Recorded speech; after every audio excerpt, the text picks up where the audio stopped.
صباح الخير فيصل. يسعد صباحكم أعزائنا المشاهدين. نبدأ أولى جولتنا الصحفية في جريدة صحيفة الوئام. المملكة تحقق 4 ميداليات في منافسات الألعاب الأولمبية بأثينا. أخذكم أعزائي المشاهدين لتفاصيل هذا الخبر. إنجاز سعودي جديد يحسب لذوي الاحتياجات الخاصة.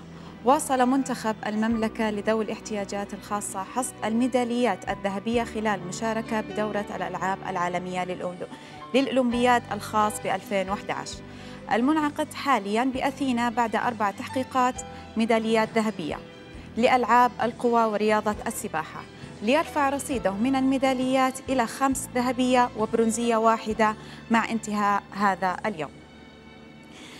ونجح نجما منتخب القوى علي فقيه وفارس غروي في تحقيق ذهبيتي 400 متر في لعبتين حسب تصنيفهما خلال المنافسات. أما في رياضة السباحة حقق الشقيقان التوأم عبد الله ومحمد الشهراني ذهبية منافسة 25 متر فراشة كلا على حدة. من جانبه أكد المنسق الفني للبعثة السعودية فايز الغامدي في تصريحات نقلها عبر وكالة الأنباء السعودية أن خطط الأولمبياد السعودي الخاص تسير ولله الحمد وفق ما هو مرسوم لها. انتقالا أعزائي المشاهدين لخبر أونلاين. 37 حبة فريز يوميا تبقيك بعيدا عن الطبيب. باتت مقولة تناول تفاحة يوميا يبقي الطبيب بعيدا تنطبق على تناول 37 حبة فريز يوميا، حيث قال باحثون أمريكيون أن مادة الفيسيتين الموجودة في الفريز أكثر من أي فاكهة أخرى مفيدة لصحة الإنسان بسبب خصائصها المضادة للتأكسد ومساهمتها في التخفيف من تعقيدات مرض السكري. وأضاف الباحثون أن تأثير هذه المادة التي يعرف أنها مضادة للتأكسد يحمي الأعصاب، كما أنه يمكن أن تحمي من يتبعون نظاماً غذائياً من البحر الأبيض المتوسط. وأشار الباحثون إلى أنه خلال الدراسة أعطيت فئران مصابة بالسكري غذاء غنياً بالفيسيتين فلم يزيل هذا المرض، وإنما سجل تراجعاً ملحوظاً في تضخم الكلى وانخفضت معدلات البروتين العالية في البول. وسجل أيضاً تراجع في معدلات السكر التي ترتبط بالبروتين في الدم والدماغ. انتقالاً أعزائي المشاهدين إلى صحيفة سبق وخبر بعنوان جوجل بلس تنافس الفيسبوك.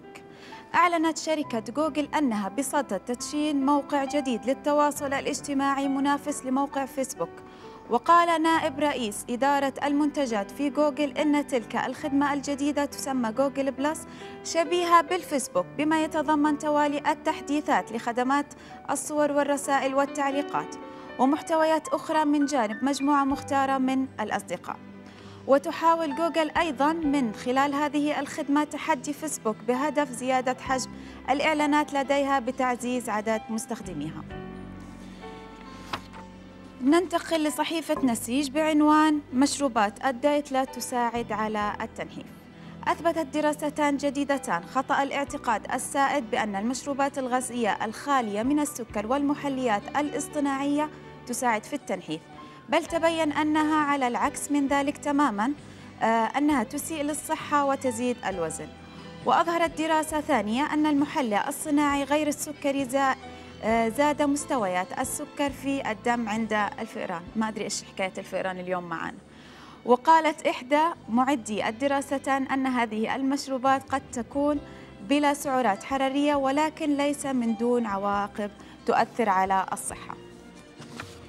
نهاية وصحيفة محيط الضحك يؤثر بالإيجاب على الدماغ.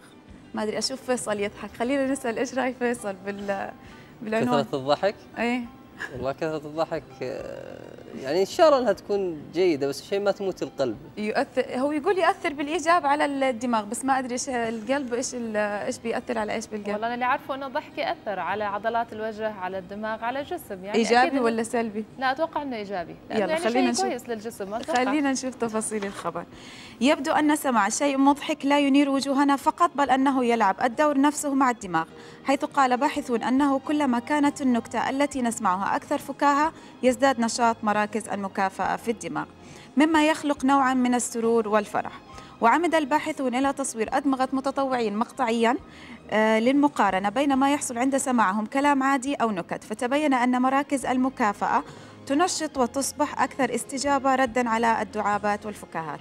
واتضح أيضاً أن قوة رد الفعل تعتمد على مدى اعتبار النكتة مضحكة. وقال الدكتور مات ديفيس الذي ترأس البحث: وجدنا أيضاً مميزات في نشاط الدماغ عند الاستماع إلى نكت تقوم على اللعب بالألفاظ. والله جيد، لكن أنا عندي ممكن سؤال ثاني يعني. تفضل.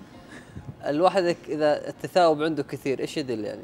ممكن هذه الدراسة عن النعاس، هذه أشوف لك أقرأ لك فيها، أدور لك فيها خبر بكرة إن شاء الله. خبر بكرة علينا. أيوه. لأني من الصباح وأنا بس بتثاؤب. هو يمكن عشان السبت بس بداية والله. الأسبوع لسه. أي أكيد.